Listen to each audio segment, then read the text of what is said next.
Hey, it's Erica. I just wanted to let you know that you can now listen to Global News What Happened To ad-free on Amazon Music, included with Prime. A bright blue and yellow sign marked the destination. Through its doors, a gateway to new worlds, because the treasures found inside on a Friday and Saturday night would transport us through space and time and introduce us to new friends and foes. Today, that place is nothing but a distant memory, one that many will never get to experience, lost in the name of progress. The perfect video store.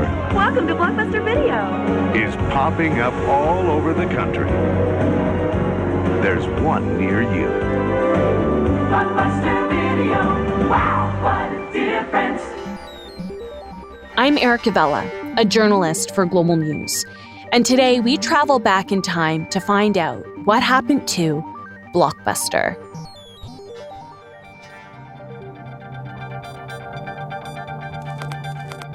It was a video rental store, and so much more. The bright lights and purplish carpets, rows upon rows of movies, the smell of candy or popcorn, the sound of the latest release playing in the background. Many of us remember it like it was yesterday. And now, decades later, virtually none can be found. To find out about how Blockbuster began, I turned to Alan Payne. He wrote the book Built to Fail, the inside story of Blockbuster's inevitable bust. He also worked in the video rental industry for over 3 decades. At one point, he owned and operated multiple Blockbuster franchises. We had our peak at 41 stores, and those are about evenly split between Alaska and Texas. And for several years, we actually managed a group of 25 stores in the Southeast. So we owned 41 and we were running another 25. We had built up a relatively good size infrastructure to run a company of that size. He said in the late 70s and early 80s, there was a lot of pushback because the thought of watching movies at home was unfathomable to movie studios. Had the Hollywood studios gotten its way, not only would video stores not be around, there wouldn't even be VCRs, or there would, maybe even DVD players. They wouldn't be around because they tried to outlaw it, or get the government to outlaw VCRs in the late 70s, early 80s. It was a case that went all the way to Supreme Court, and shockingly, the VCR was voted to be legal only in a 5-4 vote by the Supreme Court. It almost went the other way, but it was a very close vote. So the studios did not believe that it was legal, that it violated copyright laws for people to be able to duplicate what they had produced and to watch it in their homes.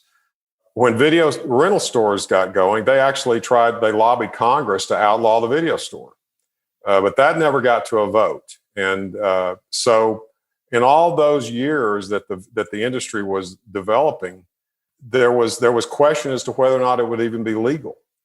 And back in those days, a lot of those stores carried adult and X-rated stuff. It was not considered a mainstream family kind of business, and it just didn't attract big capital. But there was one store that would change the course of the video rental industry. In the mid-1980s, Blockbuster opened its first store in Dallas, Texas. It was the only way that people could watch a movie whenever they wanted with no commercials. That had never happened before. You had to go to a video store to do it.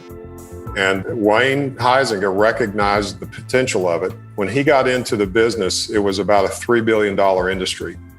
Within just a few years after he had started Blockbuster, it was a close to a $10 billion industry. So Blockbuster more than doubled the size of the video industry single-handedly. In 1986, Wayne Huizenga bought controlling interest in the company and took over as chairman and CEO. He was tasked to grow the video rental chain into something that had never existed before. At that point, Alan was working for a grocery chain in Texas called H-E-B. It's the largest grocery company in Texas, but most people have probably never heard of it. But they have 350 stores and sales of close to $30 billion a year. So it's a very large company. In the mid 80s, video was just getting started and going mainstream, and most of the grocery stores, for people that remember those times, they had video departments in them, and so did H-E-B. They decided that they wanted to take it a step further because the freestanding video stores were just getting started at the time, the large ones anyway, and Blockbuster being the biggest. And H-E-B decided they would open up their own stores. These were not grocery stores. They were freestanding video stores that looked a lot like a Blockbuster, and they were called Video Central. And they opened 35 of those, and I ran the operations of those stores for H-E-B for 7 years, and most of those stores competed directly with Blockbuster. In 1992, the owner of H-E-B, Charles Butt, decided to exit the video rental business. There was a lot of questions about where the business was going to go. We had been successful enough, and I think he saw a good chance to just cash out and focus on the food business. So he put the stores up for sale and eventually sold them to a company called Hollywood Video that became Blockbuster's biggest competitor. Alan also left H-E-B at that time to run several Blockbuster franchises in Texas and Alaska. The store's owner was a cable television company called Premium Cable. And when they wanted out in 1999, he stepped in. So I put together the money and bought those stores in early 2000. And that's when I became a franchise owner. So I was very, very late. I was in the business for the entire time, but I didn't become a franchise owner until very late in the game in 2000. By that time, Blockbuster had already been through all sorts of problems, and the Netflix challenge was beginning.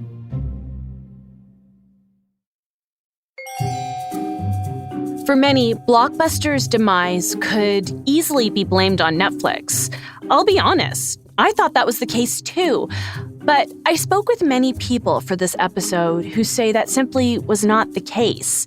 At the height of its success, Blockbuster had about 9,000 stores worldwide. But there is something interesting that Alan brought up to me.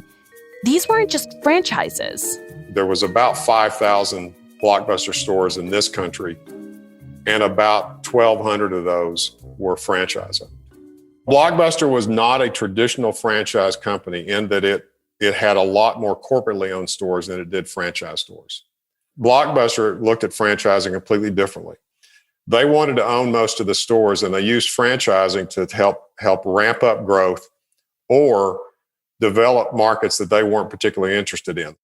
In 1994, Viacom, a media and entertainment conglomerate which owns Showtime, Nickelodeon, and Paramount Pictures, acquired Blockbuster in an $8.4 billion deal. This was a massive and costly deal, and Alan said that's when the troubles started. 3 years later, Blockbuster was in a complete freefall. And to put it in perspective, Netflix was not even a company yet. But Blockbuster was a cash flow negative company in 1996. In other words, they were not generating enough cash to finance all of their growth. To put it in perspective, the average Blockbuster store in 1994 was doing about $900,000 in volume. By 1996, it had declined to $700,000. In a retail business that's largely fixed cost, that just kills your economics. It's not that they weren't losing money, but their cash flow had declined to the point that they couldn't fund their continued expansion. And they were still opening several hundred stores a year, but yet their profits were declining. So if you're investing all this money into the business and your profits are declining, you're setting up some difficult circumstances for down the road, because every store you open, it creates an opportunity, but also creates a liability. You've got rent and all the expenses to go with it. And they were opening up a lot of stores that probably should have never been open. And it was becoming a very bloated company. Keep in mind, the video business was basically flat. It would have a little growth in some years and it would decline a little in some years, but it was not a growth industry. Yet Blockbuster was continuing to open several hundred stores a year because that was the only way they knew how to grow. They had a hard time growing the business with the stores that they had. Despite the financial challenges, from the outside, customers saw a company expanding and growing. Blockbuster was one of the most recognizable brands in the 90s, and it went beyond movies. They had used the brand to branch into all sorts of things. They had a blimp. There was a Blockbuster Bowl football game. There was a Blockbuster credit card. There was even going to be a Blockbuster land to compete with Disneyland. Some people may remember Discovery Zone. That was a company that was owned by Blockbuster, and they got into the music business in a huge way. CDs were taking over the industry back in the 90s, but so they got into that business. None of those businesses worked. They all failed, and of course, Blockbuster Land or Blockbuster World that was going to be in Florida to compete with Disney World never happened, obviously. Alan owned several Blockbuster franchises in the early 2000s. We drastically lowered the prices in all of our stores, increased the inventories, and overnight became the highest growth franchise group in the entire chain. I thought that would have, in fact, one of our stores was the highest growth. One of our stores in Alaska was the highest growth store in the entire world that year. And it was all on account of what we had done to change the business model in the stores. And I thought at that time that maybe that would kind of start a dialogue with Blockbuster executives of, well, but maybe there's a different way to look at this. But it never changed.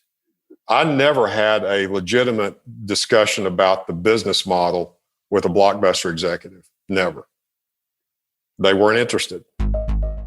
If the business model wasn't enough of an issue, 1997 also saw the introduction of something that would only increase Blockbuster's competition. In 1997, the DVD came on, which revolutionized the video rental business and the home entertainment business in general. It also gave birth to Netflix that very same year, because Netflix had started in 1997 and started mailing DVDs in little envelopes to homes. People forget that's how Netflix started. They were mailing DVDs to homes for 10 years before they ever streamed a movie. So the DVD also gave rise to Redbox and video rental kiosks, which people still see out there today. So the DVD created unbelievable opportunity for people in the video rental business. Some of us seized it. Others, it became the reason they failed. Blockbuster's reaction and how they managed through the transition from VHS to DVD, I believe, is what killed them. It created all kinds of opportunities. For example, in those years from 2000 to 2007, we tripled the profit in our company in those 7 years, just by taking advantage of the popularity and the better economics that DVD provided. In those same years, Blockbuster essentially died. Viacom bought it for $8.4 billion in 1994. They spun it off to the public just 6 years later. It was valued at $2.5 billion then. Well, Netflix wasn't even a factor. In 2000, Netflix was too small to even be a factor. And the company had already declined by about 70% in what the market thought it was worth. Unlike Blockbuster, the strength of Netflix was its business model. One Alan said made all the difference. Netflix began as a small company that was mailing DVDs to customers. The key to their success in those early days was when they discovered the popularity of subscription. That changed the game. It's surprising to those today to look back, but back then, nobody had ever really thought about a subscription business model.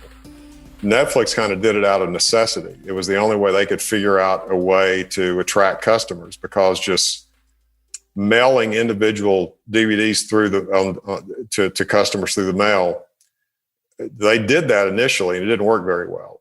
When they took off is when they started to sell subscriptions where, you just get as many as you want for the same price every month. That worked. It grew so fast that they started to have cash problems. So in 2000, because they were running out of money because it was growing so fast, they tried to sell the business to Blockbuster for $50 million. And Blockbuster pretty much dismissed it out of hand. There was never much discussion. As far as I know, there was only one meeting that was held. They turned Reed Hastings, who is the founder of Netflix, down, still running it today. And kind of the rest is history. 2 years later, Netflix went public at a value of, I think, around $100 million. But it's important to remember that they were still a relatively small business that was mailing DVDs. They didn't stream their first movie until 2007. And it really didn't become a significant part of their business until several years later. So all this time that Blockbuster is failing, that most people look back and they think, well, Blockbuster failed because Netflix streaming business. Blockbuster was dying long before streaming was a big factor for Netflix. There's another incident that Alan said likely contributed to Blockbuster's downfall. Someday, you'll remember where you were when you first heard that there are no more late fees at Blockbuster. It was a pretty controversial decision in 2004. People that don't understand a rental business and how important it is to keep control of your inventory so you know when it's coming back, it might have sounded pretty cool to say, we don't charge late fees anymore. But essentially, Blockbuster handed the control of the supply chain to customers. The customer, the renter, becomes part of the supply chain, and they've got to bring it back on time or your whole business model falls apart. That's what happened to Blockbuster. It wasn't as much that they gave up $300 million in revenue, which was extremely important to them because that's about all the money they were making at the time. What really killed them is that they lost control of the inventory that generated all the sales and profits. That was in 2005 that they started that, and 5 years later they were gone. In 2010, Blockbuster filed for bankruptcy.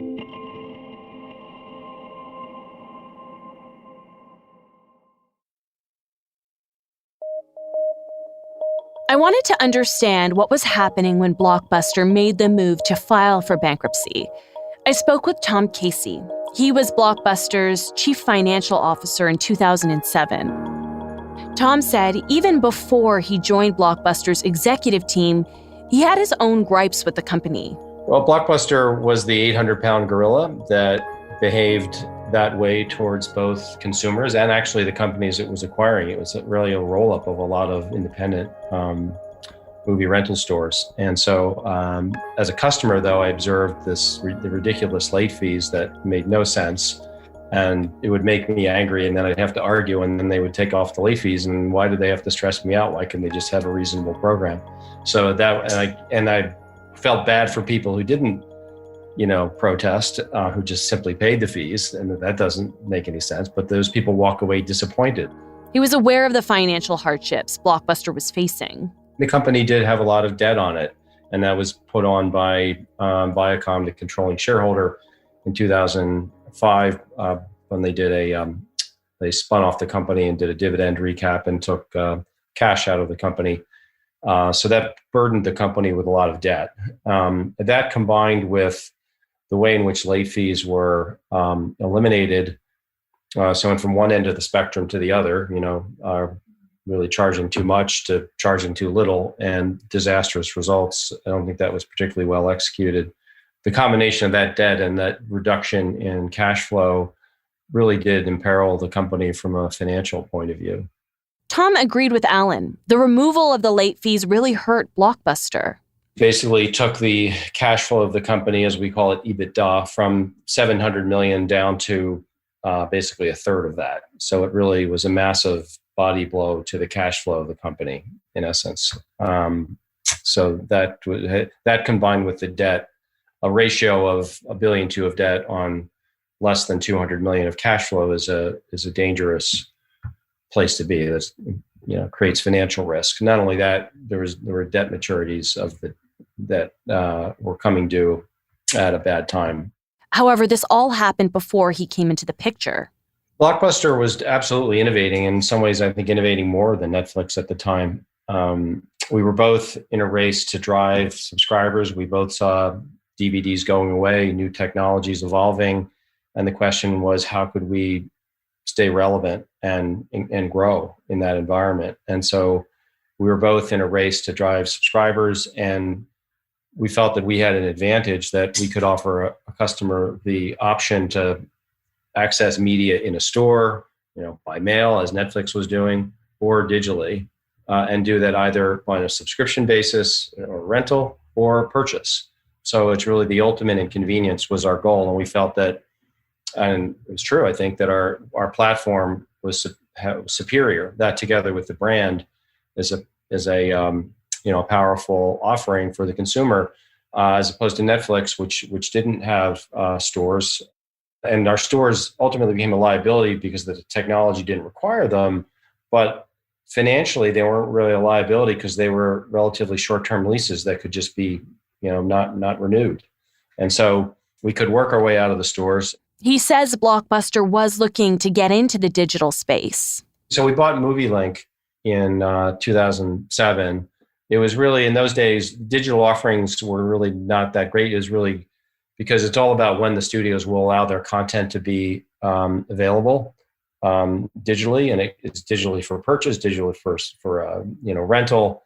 The iPhone was just coming of age right time. There really wasn't, mobile access was just starting, and so it was small, but we could see the future. And MovieLink was establishing a foothold in that space. We had discussions with some of the other media companies who have since grown quite large. I guess I can say it was even, Roku we talked to Google. We had conversations with anybody and everybody who was developing an interesting digital platform. But all the work that was happening behind the scenes would never come to fruition. Blockbuster was about to be hit by yet another obstacle. This was the city this morning. Misery outside. You wanted to comment about the collapse of Lehman Brothers? And inside, a financial crisis unfolding on the trading floors as shares headed downwards. The Dow plummeted as much as 800 points, confirming fears the worldwide financial crisis is worsening. In September 2008, Lehman went bankrupt, and the financial crash immediately followed, and the banks had no money. And we were in a situation where we had $300 million of the $1.2 billion of debt coming due. It was bank debt that needed to be refinanced with those banks within 9 months of the market crash, and the banks had no money. So there was no money. So there was no way you could, and it was coming due. And when debt comes due for companies and they can't pay it, that's a massive problem. And what ends up happening is then you have alternative lenders coming in that charge gigantic fees. We paid over $25 million in fees to refinance a $300 million credit facility. I mean, it's insane. But why? Because it was either that or declare bankruptcy at that time. So when companies get into trouble like that, you have to think really hard about treating all the constituents in the capital structure fairly. And so, but anyway, we did the best we could. That was the hand we were dealt with the financial crisis, and we were able to refinance it at a very costly rate. The financial crisis was Blockbuster's final nail in the coffin. It was at late October, early November 2008 period when we saw the market falling apart, and I could just see the writing on the wall because we had just, achieved such great results on top of great strategy and with good momentum. And then all of a sudden you realize, okay, somebody just put up this giant wall in front of us.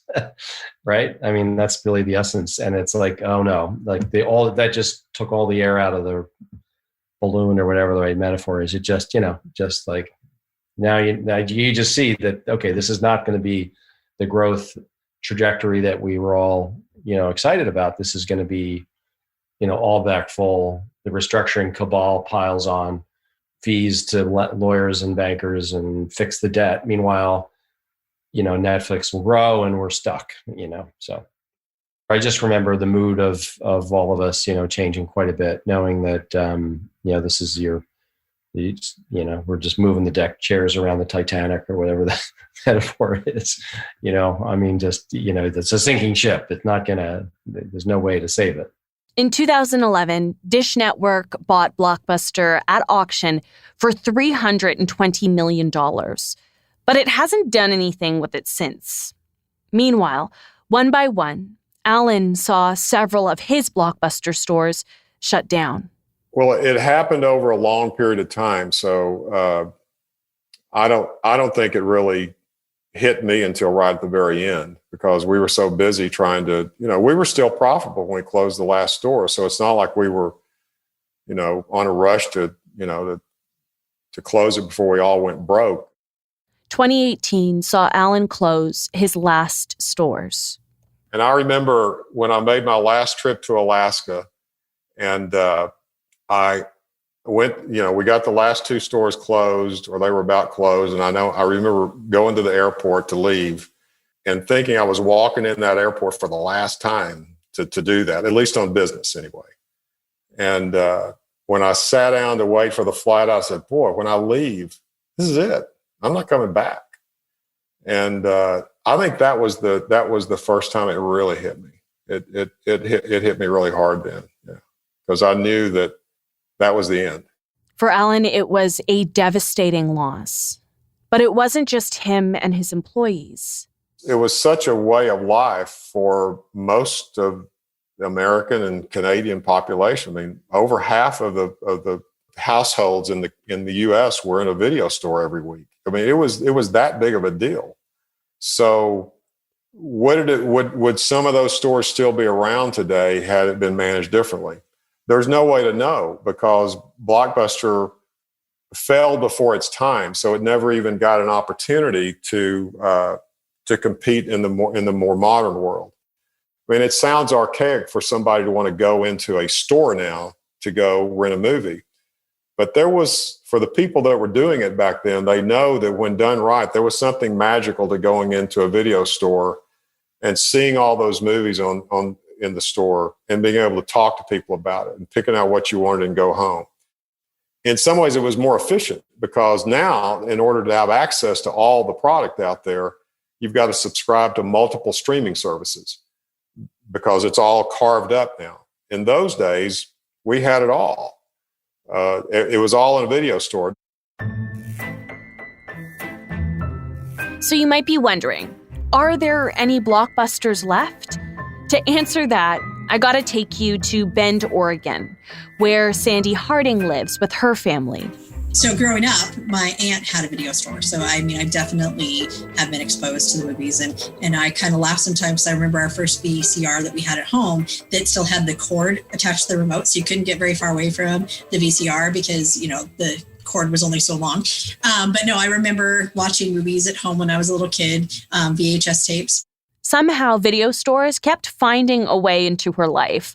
Her husband worked at different mom-and-pop video stores throughout college, but she never actually thought she would work at one. That was until she was suddenly out of work and turned to her best friend. So I called her and said, can you just give me a part-time job? I was like, give me something to do to talk to somewhat of an adult conversation. But anyway, she worked at Blockbuster, and she's like, well, sure. She's like, but we're getting ready to open up a new location and we really need a manager. And I'm like, oh man, I don't know if I really want to manage right now. I really wanted to take the time off, and it was summer. Anyway, so that's kind of how I got roped into it. So it's supposed to be a part-time job, and it turned out to be opening up a brand new location. That was in 1992. And since then, Blockbuster has been part of her life. Then things changed in 2018. And I was like, oh my gosh, that means that we're going to be the last store in America. And that just started all of this. And it was crazy, because from that moment on, I was like, you know what? We might actually survive this, and we might actually be okay. And then we spent that next year as the last one in America, and then Australia closed and we became the last one in the world. But, prior to that, 3 months before that, from March to, no, that's more than 3 months. That's 4 or 5 months. I didn't know that this location was going to last out 2018. I thought for sure at the end of that 2019, we were going to be closing. And so it definitely was a whirlwind of emotion. Now people from all over come to visit her store in Bend to get a hit of the 90s nostalgia. And I've had families that have come in and said how important it was. And I actually had one gal came in and I was helping a customer and I looked up and I saw her at the corner of my eye and she was standing there and she had tears coming down her eyes. And I was like, is there something wrong? Can I help you? And she was telling me about how, her parents had gotten divorced. And when she would go visit her dad, it was really important that they would go to the video store on those nights that she was with him and rent a movie. And he had just recently passed away. And she had seen our documentary on Netflix and she had traveled here to see the store. And it was bringing back so many memories of her dad and her nights. And she was just so appreciative of being able to, share that. The store has come to represent so much to so many. We get those kind of stories all the time. Or we have people who will come in and be like, oh, well, we met and we had our first date there. Or we met working at a Blockbuster and we got married. Can't tell you how many people we've had come in and do that too. So I've been very fortunate to hear those stories and, be able to experience those things with people and know how important they were. But you're right. Family night in video stores was everything in the 80s and 90s.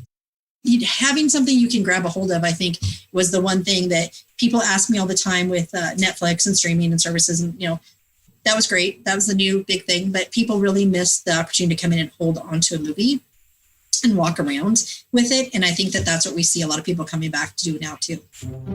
It's been dubbed the last Blockbuster, and Sandy has really transformed the business to provide customers with an experience. And there's another thing that makes this location special: family. So it's kind of fun that, one of the things that people don't know is on the back of our break room door is, over the years that I've worked here, all my kids that have put their height on there, kind of like at home.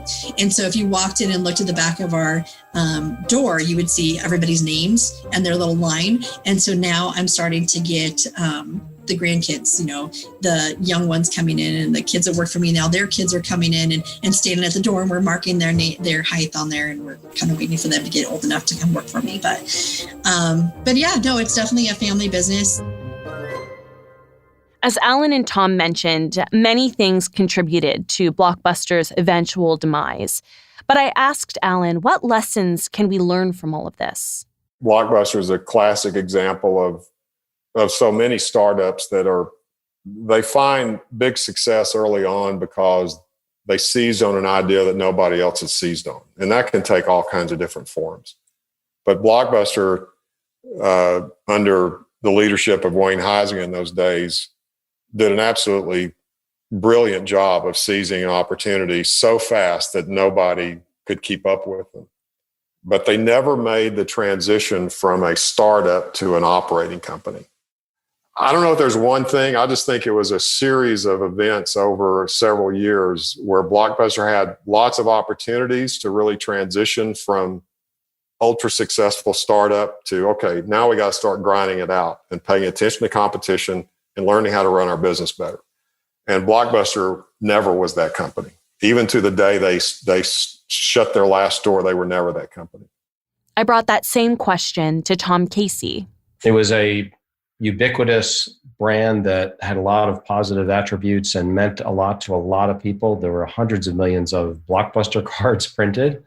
And I think that one of the rules of business is, I think that the culture is so important. I think it had grown big and arrogant and acted that way towards its customers and to others, including companies it was trying to buy. So I think there's a sort of a big company, there's a lesson of sort of big company arrogance and serving customers well that's learned. But there's also a lesson of sort of financial stability and not over-levering businesses, to the point if you can see changes coming, you're going to need capital to invest and redeploy in new ways. And you can't do that if you put a mountain of debt on a business. So I think those are some of the basic learnings of Blockbuster. But it's a shame because it was such a giant, ubiquitous brand, and who knows whether or not it'll be resurrected in some way. That would be kind of nice.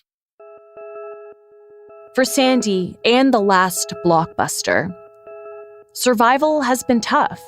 Yeah, it's all about adapting. So it's all about constantly changing. COVID was a huge hit for us, as it was with everybody else in the world. And immediately our rentals were cut in half. And had we not had the t-shirt sales and the merchandise and our online business, we would not have survived COVID. So we are very grateful all of those people who came and bought t-shirts or bought them online, because that definitely has kept the doors open. So it's kind of interesting, with COVID. Also, another thing that happened, movies weren't being made, and the theater wasn't open. So releases weren't coming out and everything was going straight to streaming. So now I'm like, okay. And then our final vendor that we had went away, like the one that we got our Red Track movies, which we had rev share programs with studios. So we would get, 100 copies of something, or we get 20 copies of something. Well, suddenly those guys were gone. I have to start buying movies myself. And that happened very rapidly. But the store is now thriving, thanks in part to our ability to adapt to the times. Well, if there's no movies coming out, we don't have movies to sell. So it's like suddenly that area that we had with all of our previously viewed movies, it was gone, and we had nothing on the shelves. And so we ended up taking that out and putting in racks of t-shirts and sweatshirts and all kinds of fun little, tchotchke kind of stuff, keychains and postcards and stickers and all kinds of fun stuff. And so you come in now and you've got the traditional, rental business all around the outside, and then the center of the store is all retail. And it's just kind of fun to know that I started retail, went to movies, and now I'm back to doing movie retail kind of a thing. So it's very interesting. But the store does look different, but everything is still blue and gold. We still have the popcorn ceilings and the Formica countertops, and it's still, the store opened in 1992, and it still looks the same. So it's kind of crazy. As for the future, well, that's always unclear. I'm happy to say I think we've got a couple more years.